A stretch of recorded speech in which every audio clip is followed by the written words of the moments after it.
Hello, my name is Cass. I'm a student here at Towson University, and I'm interviewing one of the most influential people in my life, my dad. Say hi. Hey, everybody. First of all, what is your name?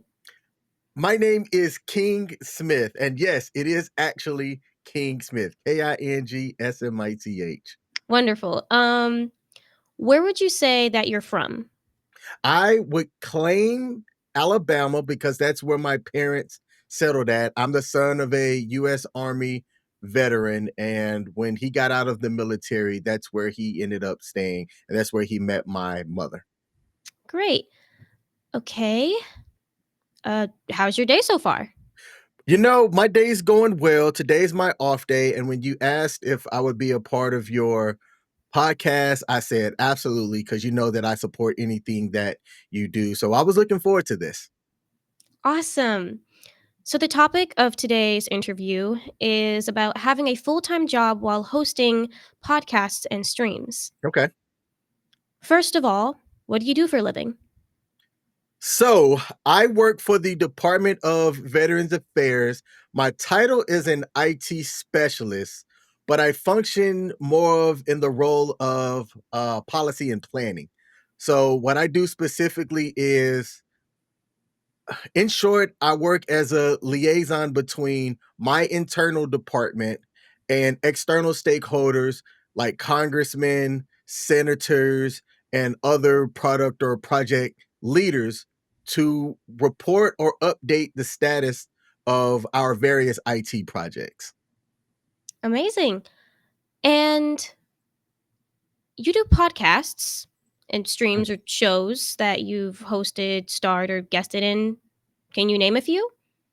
Oh man. All right. So I'll start back from the beginning. Around 2018, 2019, I felt like there was a lot of things that I wanted to say, but I didn't know how to say it. I knew that YouTube existed and things like that, and I was following a couple of other live streamers, but I was really fascinated that if I wanted to get on and use a microphone or do something myself, that the barrier to do it wasn't that hard. So I started my own. The first one that I started, what was it called? It was so long ago. It was something like around royalty, but I forget the name of it because that was in 2019. And then around 2020, I changed it to just go by my own name, the actual King Smith. I went from pre-recorded podcasts to more of a live stream format. And I've been doing that since 2020. I used to do a podcast with my friend Joe called the Just Joe King podcast, and which in which we talked about various topics around politics and things that were going on in the world. That was a pre-recorded format. I love that. The difference between pre-recording and live streams is that on a live stream, if you mess up, uh you can't just go back and cut things out. Like, it is what it is and it's out, True. but doing a pre-record was great. So I had the Just Joking podcast that ran for a couple of years. And currently I do three things. I have my own vlog, which is just called The Actual King Smith. I do the King and Me show with my lady, and I am a sports, I'm not gonna say analyst, but I'm gonna say sports commentator on the sports bar at WTF Nation Radio. Nice. Okay, so it sounds like you have a range of different topics that you go over in all your different podcasts and everything. That's Um, correct. do you do any like gaming or anything? Ah, I totally forgot that. Yes, I game as well. It's one of the genres that, what's interesting is that after work, I game a lot whenever I'm not doing any of my live streams, but I haven't gotten into the habit of recording it and then putting it out there, providing different content pieces around my gaming strategies or just gaming highlights and things like that. But I do want to get more active into that genre. Another question sort of related to streaming and everything. Are you monetized? I am monetized. I'm monetized on the actual King Smith. I've been monetized since 2022. It's not life-changing money, but it does put some gas in the car each month. On my other platforms, I am not monetized, yet it's my belief that I'm looking at running The King and Me, for example. Me and my lady are looking at running that like a business. Yes, we have fun doing it. It started out as a hobby, but it's been growing. We've been doing that for a little bit over 2.5 years now. And we've gotten a lot of different opportunities that we believe is going to be able to add an additional stream of revenue or income going forward, as long as we stay consistent with it. What kind of opportunities have you gotten while doing these podcasts? Oh, so that's a great question. With my sports analyst position, I'm on an internet radio platform. Now, starting out the audio only podcasting allowed me to work on speaking. I joined things like Toastmasters to help improve on that. And what that did was it laid the foundation for me to branch out and try other avenues around online media or just different media in general. Speaking to specific opportunities, the position that I have as a sports commentator on WTF Nation Radio started out as somebody listening to my audio only podcast and just thought that I had an interesting view on things that would translate well to their audience for their platform. Now, WTF Nation Radio has around 2 million followers across two or three major different platforms. And that right there, just that opportunity allows my voice and my likeness and things and my thoughts to get out to just a larger audience in general. I've also been able to get press passes to go to things like New York Comic Con, something that I did in the past just on my own, but you have different access when you're press versus when you're attending as just a regular con attendee. So things like that and those opportunities have came from doing these podcasts. And I've had the opportunity to interview celebrities and things as well. Okay. Pivoting a little bit back to your full-time job, Mhm. is it stressful trying to manage all of these podcasts and streams while also still having a sort of 9 to 5 to have to do? That's a really good question. Yes. I'm going to tell y'all right now, doing podcasts, it's almost like a part time job. It is stressful a little bit if you don't have tools in place to help you with your scheduling. I'm fortunate enough that on the one for WTF Nation Radio, which is the sports, I actually have a team. So I have a team that does a lot of different things. But for everything else, like my personal vlog, the King and Me show, it's just me. Or with the King and Me, it's me and my lady because she'll do some of the things as well. Now, I work my normal 9 to 5 job, which is technically 7:30 to 5. And I'm fortunate in that with the way that my job is set up that it doesn't take much for me to like maybe grab my phone and if there's some time in between work, I can look over notes and things for an upcoming episode. The use of technology definitely helps, like things like Chat GPT, Google Gemini, platforms like that. But yes, it is stressful. It's time consuming, but if you're having fun, then to me it's worth it. Yeah, having fun is probably the most important thing about doing something that starts out as a hobby. I'd say so. I feel like a lot of people tend to forget about the fun part of it and only enjoy the money. And speaking of money, if you were to ever become famous and be heavily monetized Okay. with what you do, would you quit your full-time job? Yes. So 100%. If my live stream or podcast would allow me would earn the same amount of income that I'm making on my full-time job, I'd walk away in a heartbeat. I would just like the flexibility to be able to do things the way that I'd want to do it. Now, if a network or something picked me up and I had to work within the confines of their rules, that's still fine. the biggest thing that I would miss, but it really doesn't apply to me specifically, is some of the benefits that you would get from like a full-time job. Like for example, healthcare. Podcasts do not necessarily offer healthcare benefits like my full-time job does. However, I'm in a different category because I am a veteran myself and I have healthcare through the Department of Veterans Affairs as a veteran, not as an employer of the VA, but as a veteran. So for me, I can make that type of a decision and not have to worry about the other ancillary stuff the way that other people need to. Amazing. Okay. Um, I mean, I definitely would quit my full-time job if I had one, if I were famous with streaming. Um, Speaking of famous, have you ever gotten recognized? Not from Ooh, that's a good question. Not from doing the podcast, but I have been a part of commercials, and I've been at a gas station, and one of the commercials that I did was through the Wounded Warrior Project. Well, you know what? Yes. So going back to one of your earlier questions where you talked about opportunities, um, because I have been seen and you could find my work online, that helped like talent managers feel confident about booking me for certain things.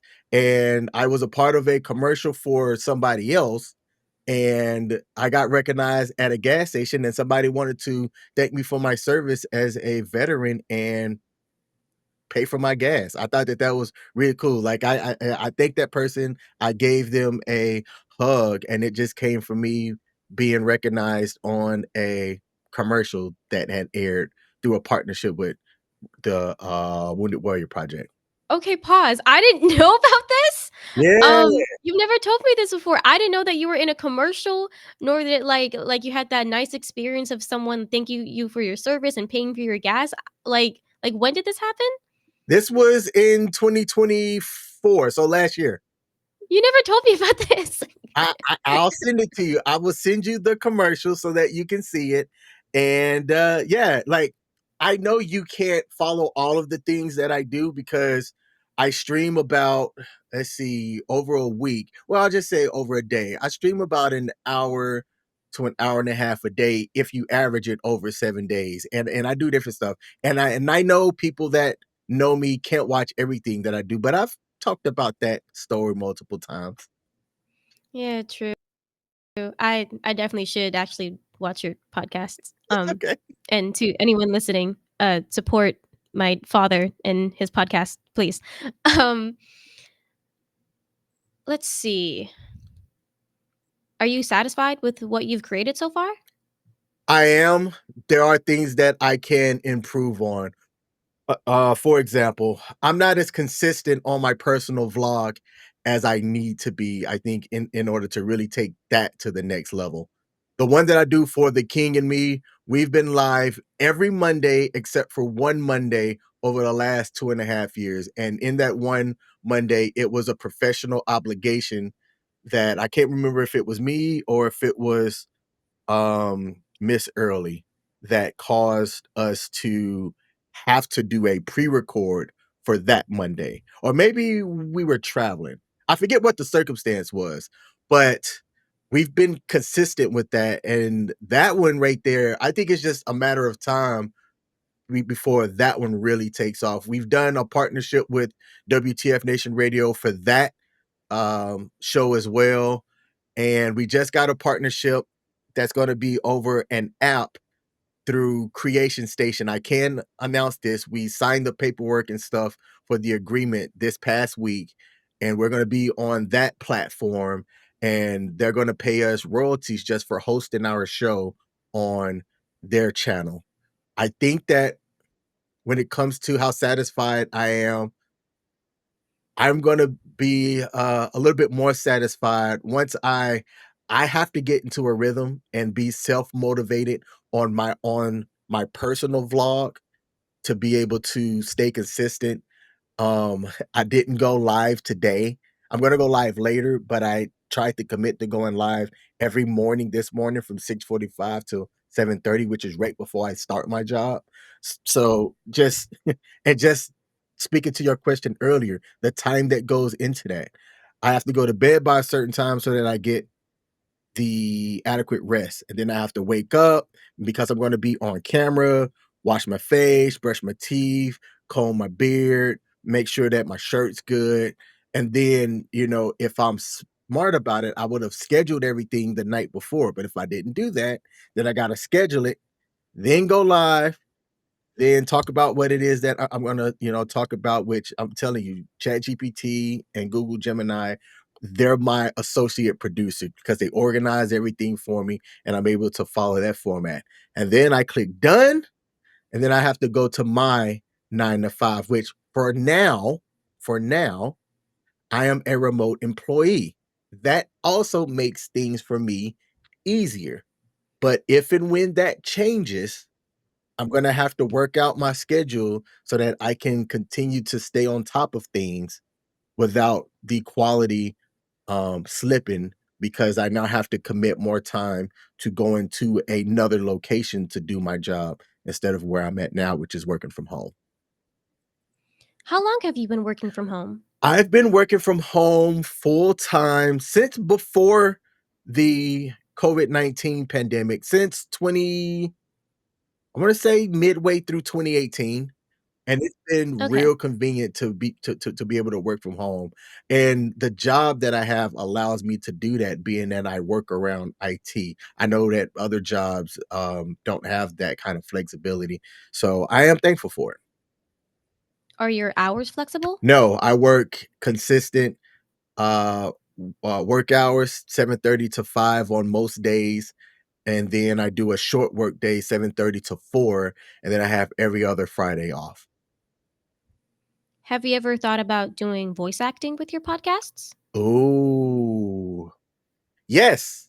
Yes, I have. There was one workshop that I went to where they talked about voice acting, and I actually played them a clip from our, a live stream that you and I did, and one of the consistent things that people have to say about you is they love your voice. Nice. Thank you. Of course. Um, let's see. What is your ultimate goal with your podcasts? Ooh, man, that's a really good question. What's my ultimate goal? So, for The King and Me, the main goal of that platform is to highlight that dating and relationships aren't as bad as social media makes it seem to be. Like if you turn on TikTok, you open up Instagram, depending on how your algorithm is set up, right? Because I do a lot of stuff around that genre, that topic. I see a lot of things about dating and relationships, and about 80% of it, 8 out of 10, makes it sound like it's just really difficult and that it's really hard and that there's a lot of trash people out there. It's not my ultimate goal isn't for the exposure, although the exposure is nice. It's not for the notoriety, although the notoriety is nice because of the opportunities and things that can come from it. I'm genuinely trying to get people to think critically about what they say and what they do. And I know I'm not going to change everybody. I know that. But if I could have a positive impact just for sharing my voice, then that right there is a win for me. I have one email from a guy from when I used to do what I have to look up the name of what that podcast was here. But there was somebody that wrote me and just said that me sharing my story helped them out when it was them kind of going through a bad, time in life, and that I helped them kinda think a little bit different about some things and turn things around, and that right there, when I say I felt so happy, I was um, so excited just to have a positive influence on somebody, like, that made my entire day, and for me, that's worth it. Now, if money comes with it, then that'll be great. But I looked it up. I used to do a audio only podcast called Reclaim Your Throne, right? Just to match my name and try and, have that kind of branding to go along with it. But somebody had watched and listened, or I'm sorry, they listened to one of my Reclaim Your Throne podcasts and said that me sharing my thoughts about life in general helped shape their perspective on things, and it helped turn things around for them. That right there, mm, perfect.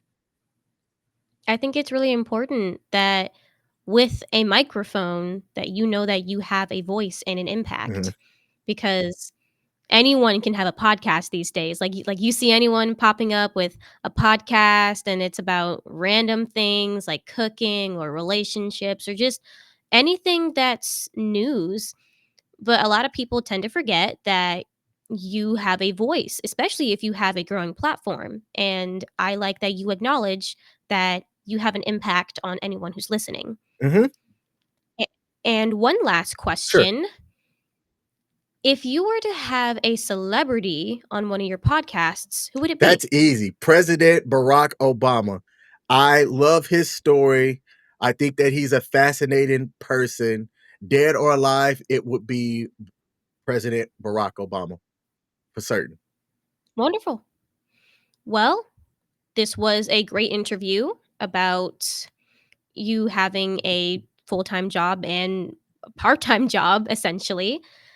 This was Cass and my father, King Smith, or the actual King Smith. Um, anything you would like to say? No, well, yes. Thanks for having me on.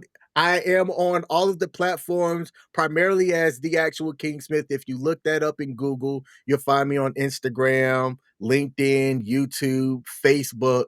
I'm on all the things, Spotify.